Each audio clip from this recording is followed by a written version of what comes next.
ଆଜିର ସୁନା ଦାମକୁ ନେଇ ବଡ଼ ଖବର ଆସିଲା। ସର୍ବୋଚ୍ଚ ରେକର୍ଡ ସ୍ତରରେ ପହଞ୍ଚିବା ପରେ ସୁନା ଏବଂ ରୂପା ମୂଲ୍ୟ ସାମାନ୍ୟ ଧୀରେ ଧୀରେ ହ୍ରାସ ପାଇ ଆସୁଛି। ତେବେ ବଜେଟ୍ରେ ସୁନା ଏବଂ ରୂପା ସମ୍ପର୍କରେ ସିଧାସଳଖ କୌଣସି ବଡ଼ ଘୋଷଣା କରାଯାଇନଥିଲା। କିନ୍ତୁ ବଜେଟ୍ ପରେ କମୋଡିଟି ମାର୍କେଟରେ ସୁନା ଏବଂ ରୂପା ମୂଲ୍ୟ ଦ୍ରୁତ ଭାବରେ ହ୍ରାସ ପାଉଛି। MCXରେ ରୂପା ପ୍ରାୟ 1.54 ଲକ୍ଷର ରେକର୍ଡ ସର୍ବୋଚ୍ଚ ସ୍ତରରେ ପହଞ୍ଚିଛି, ଯେତେବେଳେ ସୁନା ମୂଲ୍ୟ ମଧ୍ୟ 1.43 ଲକ୍ଷକୁ ହ୍ରାସ ପାଇଛି।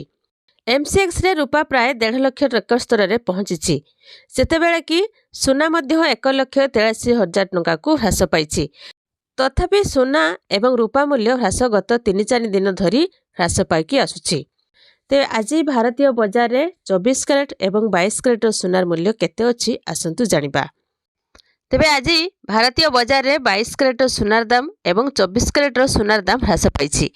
ଆଜି 22 କ୍ୟାରେଟର ସୁନାର ଦାମ 1,37,460 ଟଙ୍କା ଥିବାବେଳେ 24 କ୍ୟାରେଟର ସୁନାର ମୂଲ୍ୟ 1,63,480 ଟଙ୍କାରେ ରହିଛି।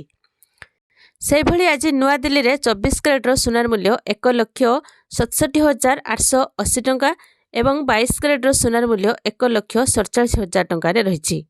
ଦକ୍ଷିଣ ଭାରତ ପ୍ରମୁଖ ସହର ଚେନ୍ନାଇରେ 24 କ୍ୟାରେଟର ସୁନାର ମୂଲ୍ୟ 1,62,000 ଏବଂ 22 କ୍ୟାରେଟର ସୁନାର ମୂଲ୍ୟ 1,43,000 ଟଙ୍କାରେ ରହିଛି। ତ ସେହିଭଳି ଆଜି ବେଙ୍ଗାଲୁରୁରେ ମଧ୍ୟ 24 କ୍ୟାରେଟର ସୁନାର ମୂଲ୍ୟ ପରିବର୍ତ୍ତନ ହୋଇଛି।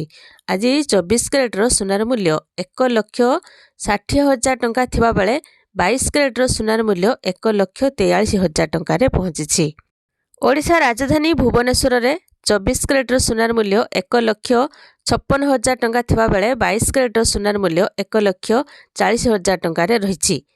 କଟକରେ 22 କ୍ୟାରେଟର ସୁନାର ମୂଲ୍ୟ 1,41,960 ଟଙ୍କା ଏବଂ 24 କ୍ୟାରେଟର ସୁନାର ମୂଲ୍ୟ 1,67,000 ଟଙ୍କାରେ ରହିଛି।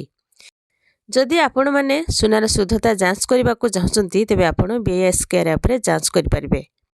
ତେବେ ବିଶେଷଜ୍ଞମାନେ ମତ ଦେଉଛନ୍ତି ଯେ ସୁନା ଦାମ ଆହୁରି ବୃଦ୍ଧି ପାଇବ। ତେବେ ଦେଖାଯାଉ ସୁନା ଦାମ ଆହୁରି ବୃଦ୍ଧି ପାଉଛି ନା ହ୍ରାସ ପାଉଛି।